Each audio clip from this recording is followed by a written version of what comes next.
Ya, selamat datang di Principal Room. Di Principal Room, kita dalam 15 menit akan membahas seputar pemrograman.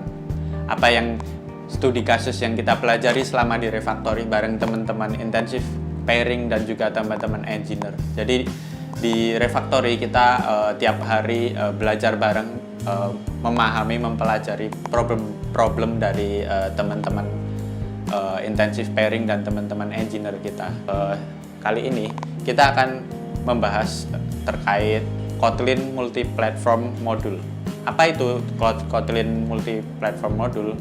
Sebelum ke situ, kita akan memahami dahulu use case-nya. Karena cara refactory adalah kita harus menghadapi masalahnya dulu. Jadi kita bahas dulu use case-nya sebelum kita membahas lebih dalam definisi Kotlin Multi-Platform Module dan manfaatnya. Seperti itu. Jadi mungkin dari use case dulu, Mas Maman. Ya, aku mau cerita, Mas Maman. Jadi aku ada suatu project yang dimana diminta untuk melakukan development aplikasi di Android maupun di iOS secara natif. Artinya development menggunakan Kotlin dan juga Swift di masing-masing natifnya ya, iOS maupun Android. Nah, di tengah perjalanan kita mulai menemukan masalah-masalah dan pelajaran-pelajaran baru. Yaitu salah satunya yang paling kerasa adalah ketika antara pendekatan Swift dengan pendekatan Kotlin antara engineer di iOS maupun engineer Android. Mereka punya pendekatan logik yang berbeda untuk menyelesaikan suatu requirement atau kasus yang dihadapi. Jadi teman-teman, requirement adalah sebuah kebutuhan dari sistem yang ingin kita buat ya teman-teman.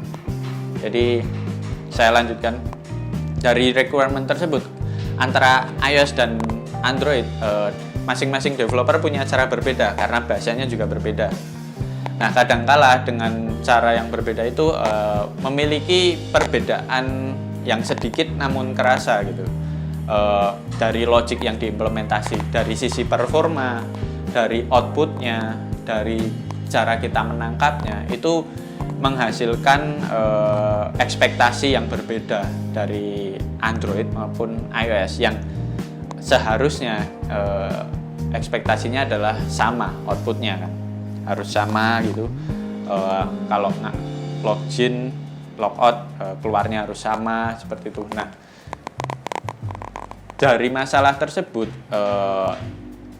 jadinya kita makan banyak waktu untuk menyesuaikan antara natif di Android dan iOS. Nah, menurut Mas Maman sendiri, adakah cara yang elegan dalam masalah logik ini untuk engineer cukup menuliskan satu logik yang bisa kita gunakan untuk di iOS maupun Android? Menurut Mas Maman gimana? Oke, baik. Thank you Mas Daniel.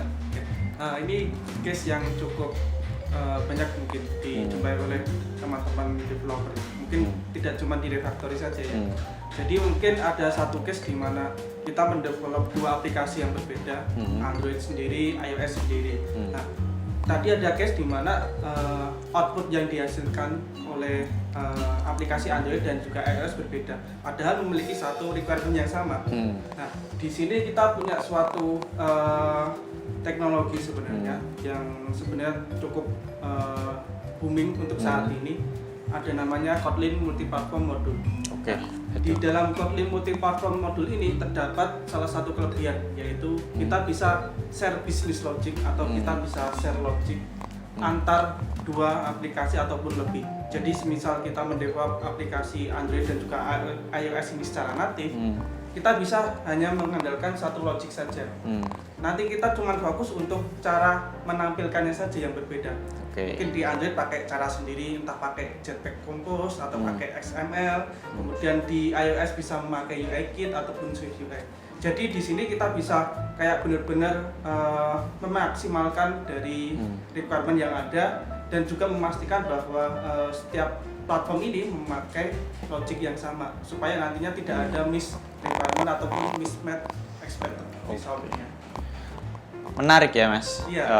Kotlin multi-platform modul. Berarti artinya kita tulis menggunakan Kotlin semua ya? Iya, kita bisa menggunakan Kotlin. Atau bahkan sebenarnya kita juga bisa kayak membuat versi Swift-nya sendiri, Android-nya sendiri. Tapi kita bisa share juga dalam bentuk Kotlin nantinya. Oke. Berarti kita mencoba menyebarkan virus Kotlin ke iOS ya? Iya. Ya, keren. Cuman saya jadi ada pertanyaan. Karena kita pakai Kotlin ya, bahasanya Kotlin untuk logiknya.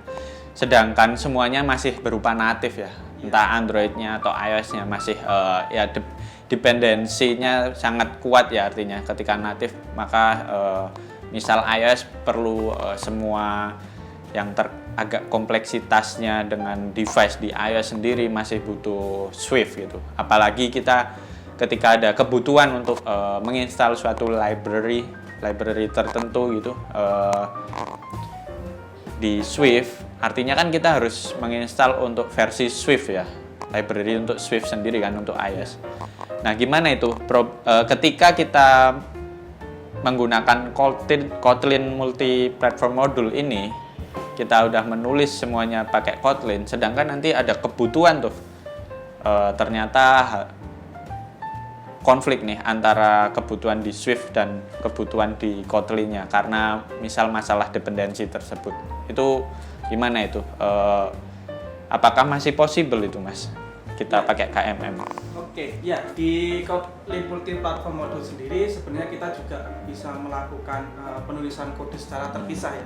Oke. Artinya kita tidak selalu share menggunakan Kotlin, tapi kita bisa memanggil Kotlin, tetapi bisa diproyeksikan ke setiap platform. Sebagai contoh, kita sebagai developer Android ternyata punya cara komunikasi dengan device-nya dengan cara Kotlin dan juga ya dari SDK yang tersedia di dalam Android maupun Kotlin. Nah, di sini kita bisa langsung membuat sebuah function yang nantinya kita panggil melalui business logic yang kita set. Sebagai contoh, semisal nih kita punya satu abstraction yang sama. Nah, namun implementasinya nanti bisa berbeda antara yang di Android dan juga di iOS. Jadi bisa dikatakan kita tidak terlalu bergantung dengan Kotlin sebenarnya. Jadi teman-teman iOS misal memiliki keterbatasan untuk menggunakan Kotlin, teman-teman masih bisa menggunakan Swift yang nantinya kita bisa compile secara Kotlin, baru kemudian nanti kita bisa panggil di dua platform yang berbeda nanti. Berarti Kotlin multi-platform module ini bisa kita compile ke bahasa yang dituju ya? Iya, bisa melalui Swift maupun bisa melalui Java atau mungkin keren ya? Kotlin. Keren. Apakah itu sudah stable pertanyaannya? Wah, ini pertanyaan yang menarik ini. Ya, untuk saat ini sebenarnya Kotlin multi-platform module ya masih dalam tahap alpha. Namun walaupun tahap alpha, bisa dikatakan Kotlin multi-platform modul ini sudah dipakai oleh perusahaan besar. Salah satunya seperti Netflix dan juga Philips. Jadi kan bisa dikatakan mereka memakai Kotlin multi-platform modul ini untuk app yang bisa dibilang super apps ya, dengan user yang bisa dibilang tidak cuma sedikit atau mungkin bahkan kalau dihitung bisa sampai jutaan. Ya, di sini kan kita bisa melihat bahwa mereka pasti menemukan hal-hal yang kompleks yang salah satunya disebutkan Mas Daniel tadi, masalah kompatibilitas di setiap platform. Ya, menarik. Ya, apalagi ya use case-nya yang Mas Maman sebutkan tadi kayak Netflix menggunakannya ya, Philips, terus yang ku dengar pernah baca juga Baidu memakainya ya. Memang menarik sih ini multi-platform module ini buatan Kotlin. Ketika aplikasi yang scale-nya cukup besar dan kompleks logiknya, emang masalah maintain kesamaan logik ini jadi masalah umum sebenarnya. Apalagi sudah terpecah-pecah gitu. Kayaknya memang solusi yang sangat bagus ini. Dan perlu teman-teman tahu ya, di kita itu biasanya tiap hari membahas juga problem-problem teman-teman di sini.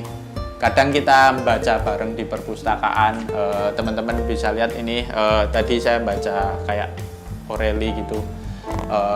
Karena di sini kita juga pengen ketika teman-teman ada blocker dan masalah itu kita bahas bareng-bareng. Nah ini yang kita bahas ini juga salah satunya hal kecil di Refactory ya, ketika ada masalah antara cara gimana kita menyatukan logic ini dengan bahasa-bahasa yang berbeda dan tetap menjaga aplikasi itu berjalan secara natif gitu. Ya menarik juga soal Kotlin multi platform modul. Dan mungkin sebenarnya bisa kita jalankan ini ya Mas, menggunakan konsep clean arsitektur juga ya. Iya, ini konsep yang bisa dibilang sangat powerful ya. Jadi Kotlin multi platform modul ini sebenarnya tidak hanya dari sisi mobile saja. Sebenarnya kita juga bisa share business logic juga untuk yang web. Jika memang menggunakan Kotlin JS ya. Atau bahkan kalau memang sampai ke dalam satu aplikasi yang utuh, kita juga bisa share domain mungkin. Di dalam clean arsitektur kan ada beberapa layer ya. Mungkin yang terdalam ada domain. Nah, di sini kita bisa share tidak hanya untuk klien saja, tapi backend juga jika menggunakan Kotlin. Bisa menggunakan Spring Boot atau bisa menggunakan Sebentar. Gitu. Kita bahas backend, bahas Kotlin, artinya compile ke Java kan? Iya. Ya, saya sebagai golang entusias kurang mendukung hal itu. Mendukung hal itu. Ya, tapi ya fungsi utama dari Kotlin multi platform modul ini kan sebenarnya kita bisa share Kotlin kita ke semua platform yang ada. Entah itu di mobile, di backend ataupun di front end web. Ya, itu keren ya untuk front end, tapi back end biar golang aja lah. Ya, karena secara performa sudah terbukti ya. Iya. Bisa kita buktikan itu hingga 80% lebih bagus secara efisiensi dan performa daripada Java. Mungkin itu detailnya bakal kita bahas di lain waktu ya, soal Golang versus Java ini. Cuman kembali lagi ke Kotlin multi platform modul, nanti kita malah bahas back-end-nya ya. Ya, saya cukup tertarik dengan itu. Jadi menurut Mas Maman sendiri dari sisi kematangannya, maturity, kadang kita kan untuk apalagi dalam prinsipal ya, kita menentukan suatu teknologi di suatu project atau aplikasi yang ingin kita buat, kita kan kadang mempunyai beberapa parameter yang kita pertimbangkan terlebih dahulu ya sebelum kita menggunakannya gitu kan. Nah, kalau KMM ini atau Kotlin multi platform modul ini secara kematangannya untuk sampai ke production grade, meskipun ya yang sudah Mas Maman sebutkan tadi ya, udah use case Netflix udah memakainya, dari Mas Maman sendiri mungkin bisa share ke kita semua, udah mateng belum sih Kotlin multi platform modul ini kalau sampai ke kompleksitas yang tinggi bahkan sampai ke production grade? Ya, mungkin saya ulas kembali ya. Sebenarnya kan Kotlin multi platform modul ini kan masih tahap alpha ya. Tapi tadi saya juga sebutkan bahwa banyak aplikasi yang sudah dibuat oleh Netflix menggunakan Kotlin multi platform modul. Nah, kalau dari production grade sendiri berarti pasti ada banyak problem yang mungkin kita jumpai. Tapi sebenarnya salah satu kelebihan dari Kotlin multi platform modul tadi adalah kita bisa merewrite business logic tadi ke dalam versi natifnya sendiri-sendiri. Jadi semisal Android kita tulis dengan Kotlin, Swift kita di iOS kita tulis dengan Swift. Nah, sebenarnya di sini kita tidak terpaku dari Kotlin multi platform modulnya, tapi kita kembali lagi ke sisi natifnya tadi. Misal dari iOS ternyata dari Swift ternyata sudah bisa kita gunakan, kemudian di Android Kotlin kita sudah bisa gunakan, tinggal bagaimana cara kita menyatukan dua logic tadi melalui Kotlin multi platform. Jadi sebenarnya memang dari segi stabilitas masih alpha tingkatnya, tapi kalau bisa dibilang untuk bisa naik ke production grade, menurut saya sangat memungkinkan. Oke, tambahan dikit, pertanyaan dikit sebelum kita tutup nih. Kita bicara Kotlin artinya mobile, dan multi platform modul bicara soal kemudahan untuk semua platform ya. Gimana kalau kita compare dengan Flutter misal atau React? Oke. Baik, untuk benchmark sendiri ya, Kotlin multi platform modul ini ada beberapa hal yang perlu teman-teman perhatikan. Yang pertama dari kriteria kecepatan dalam pengembangan aplikasi. Mungkin Kotlin multi platform modul ini bisa dikatakan masih secara natif ya dari UI-nya. Tapi dari bisnis logiknya kan kita bisa hanya tulis dalam satu kali saja kan. Ya, mungkin tidak sama seperti hybrid ya, kayak Flutter ataupun React Native yang UI-nya kita hanya tulis sekali saja. Tapi Kotlin multi platform modul ini kita bisa menuliskan UI-nya secara terpisah. Jadi kita bisa kayak benar-benar membuat aplikasi itu ya best Android, performance ya. Android Biar mencapai best performance-nya ya dari dan aplikasi. itu juga kita menggunakan Kotlin multi platform modul ini juga memperhatikan dari segi performa. Kita tahu kan untuk aplikasi yang menggunakan hybrid kan pasti ada masalah dari segi performance. Karena memang dari hybrid itu memang ya untuk saat ini banyak yang belum support untuk multi threading. Jadi segala sesuatu itu dibebankan dalam satu tempat.